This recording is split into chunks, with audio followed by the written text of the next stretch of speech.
Hello everyone. Today in our collaborative learning activity, I am going to talk about facial palsy. This presentation is guided by Dr. Bhushan Bhagat sir. As we know, facial nerve plays an important role in dentistry as this nerve controls all the muscles of facial expression. So facial nerve is important in perspective of facial aesthetics. If any injury to this nerve during our dental procedure can lead to some complication like facial palsy is also a complication of inferior alveolar nerve block. So if in our dental procedure any patient might gets into such complication, we should know about this how to manage or handle the situation. So this is the content of our presentation.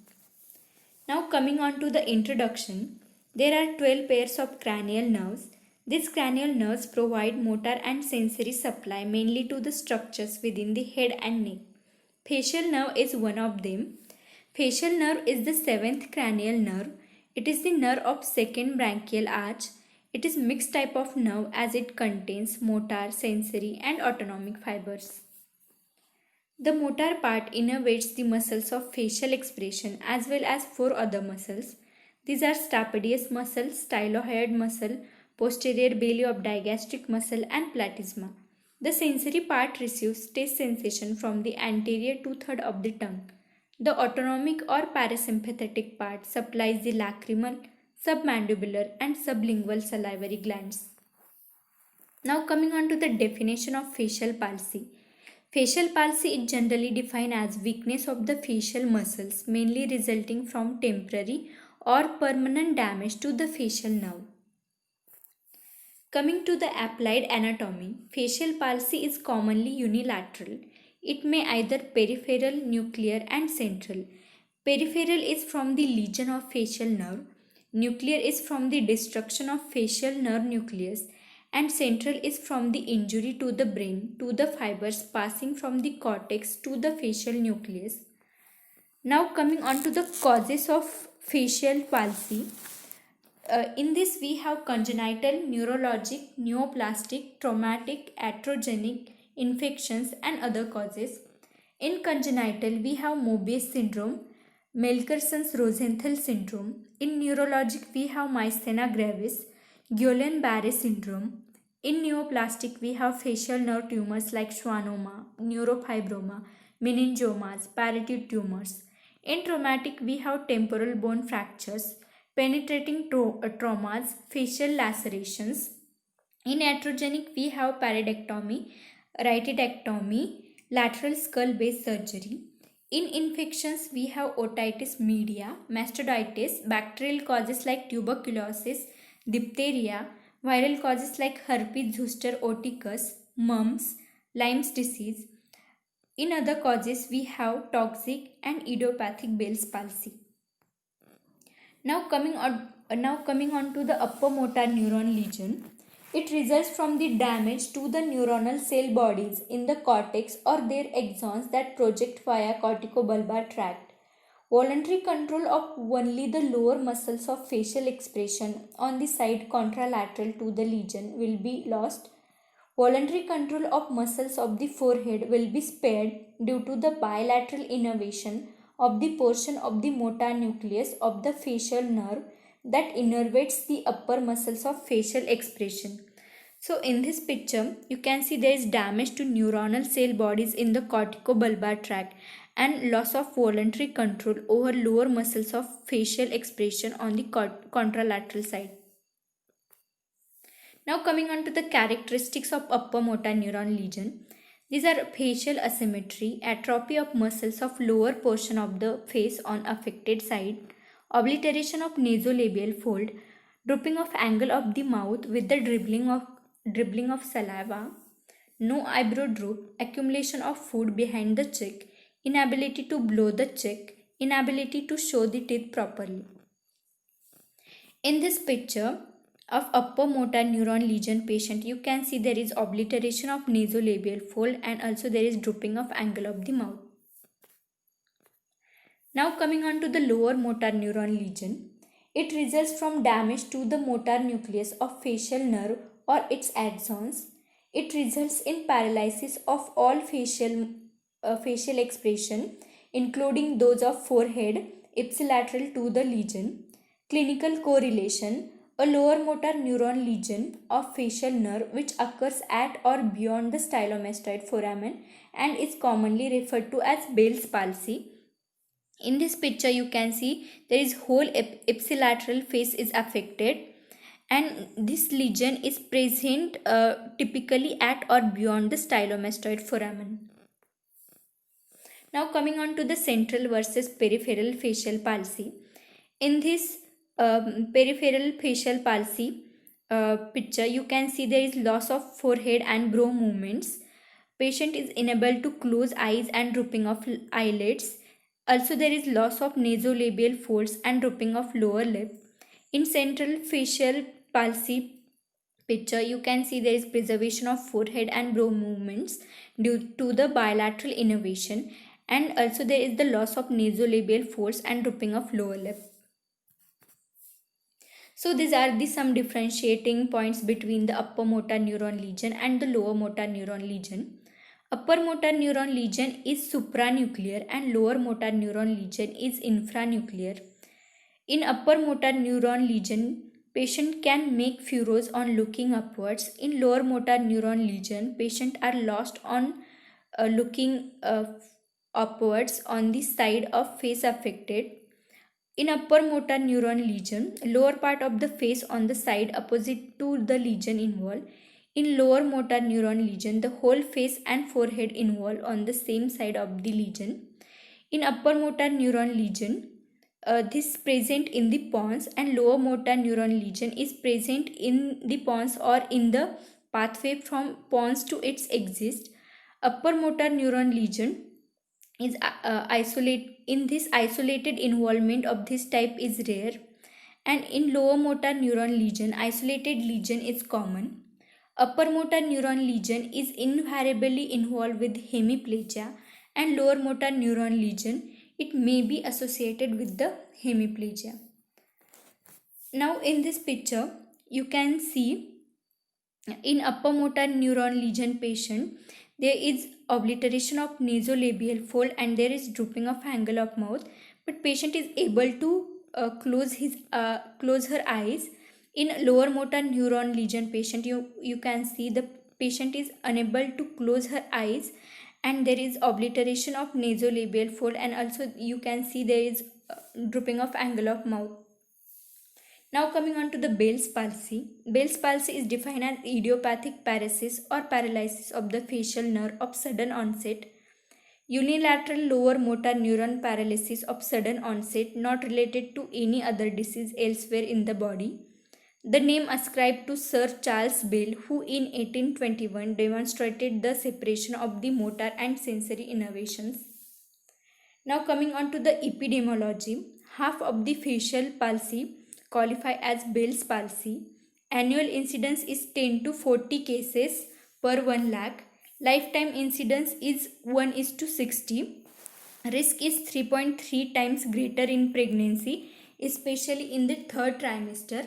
Increased risk with diabetics, and 8% cases shows positive family history. Now coming on to the etiology. There are 5 hypotheses have been proposed regarding etiology, but many times a combination of factors may be in the play. First hypothesis is the rheumatic hypothesis. Burrard in 1936 proposed that rheumatic swelling might press the nerve against facial canal. The second hypothesis is the cold hypothesis. It is proposed by Charles Bell. Exposure to extreme cold or cold rot can bring about the disorder. Third hypothesis is the ischemic hypothesis. The ischemia from disturbed circulation in the vasoneurosis causes facial paralysis. In this, the factors producing vasospasm are cold, anoxia, excess CO2, vasomotor instability, injury, toxic, allergic, or hormonal influence.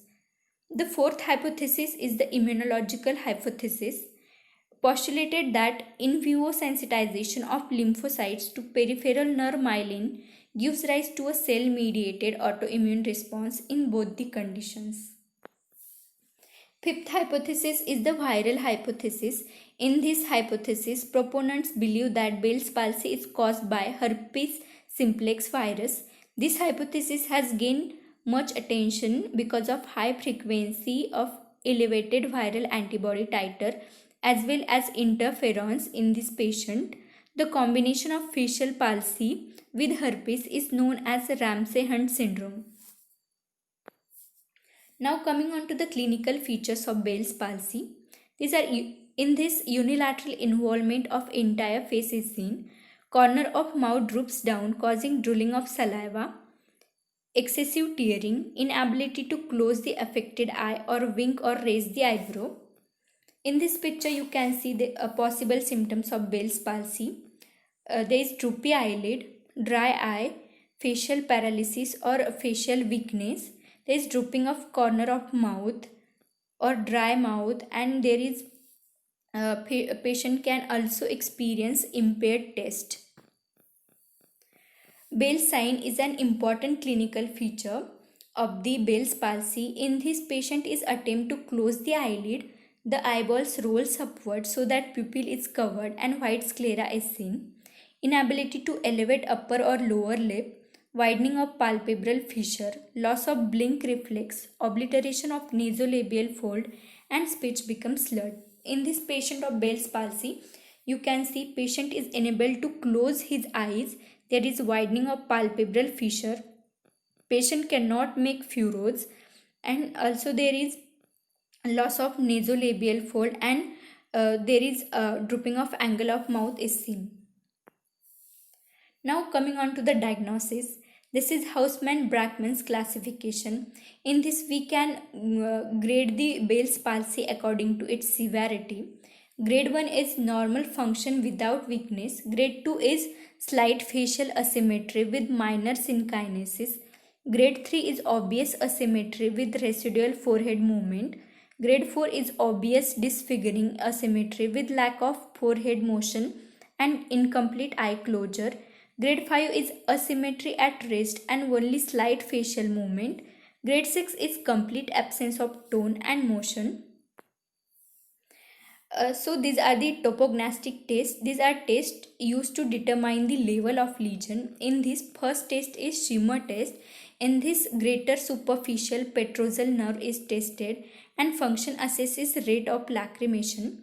Second test is stapedial reflex test. In this, stapedial branch is tested and function assess is hyperacusis. The third test is testing. In this, chorda tympani nerve is tested and function assess is loss of taste. Fourth test is salivary flow rate and pH. In this, chorda tympani nerve is tested and function assess is salivary flow rate. Electrophysiological tests. These tests are significant in patients with complete paralysis for determining the prognosis. Imaging studies includes facial bone CT scan or plain radiographs, CT brain, MRI, tympanometry is done to assess the middle ear function. Now coming on to the prognosis, it is generally good in 85 to 90% of patients. They fully recovers within 2 months. Other 15% shows no signs of good recovery for 3 to 6 months due to complete degradation. Degree of paralysis determines the prognosis. Now coming on to the management. Treatment of Bell's palsy is variable, ranging from observation to surgical decompression. First management is the medical management. Medical management is divided into eye care and surgical decompression. Coming to the eye care, irrespective of the treatment, good eye care is essential to prevent corneal degeneration and erosion. Periodic application of natural tear drops at daytime and lacrylube ointment before sleep is helpful. Gentle massage over eyelids before sleep is also helpful. Patient is advised to wear protective goggles before going outside.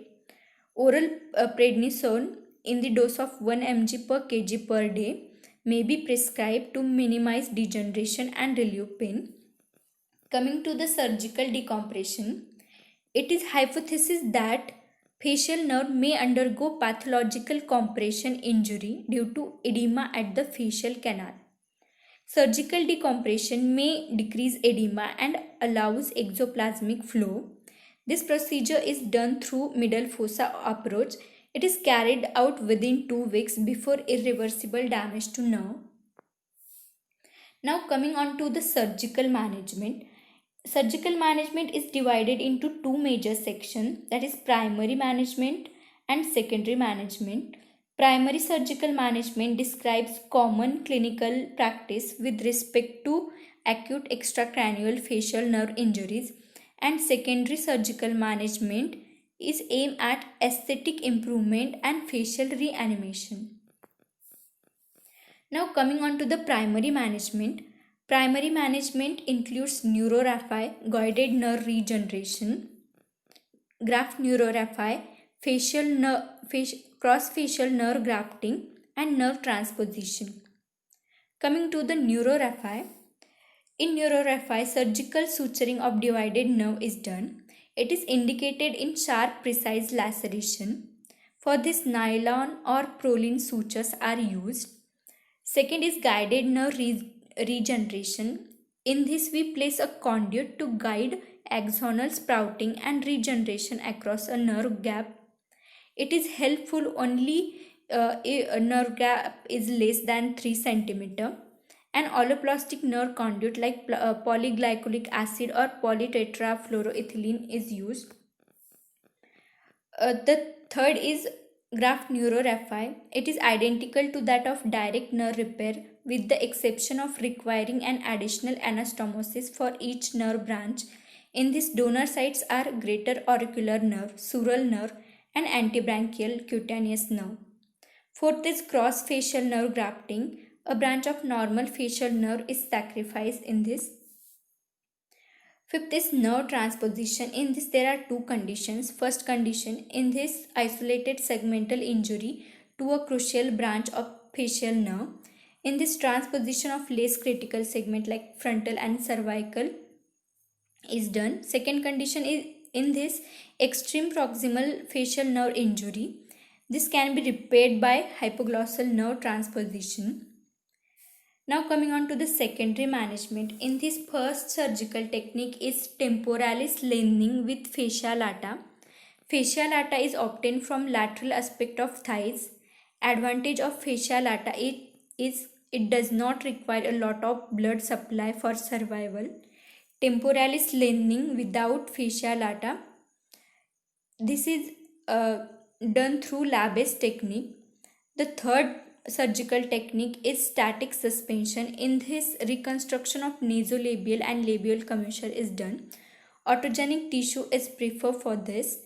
Most commonly, fascia lata is used. Neuromuscular transfer is the fourth surgical technique. In this, muscles are used to correct the defect, and common muscles used are gracilis, serratus anterior, and pectoralis minor.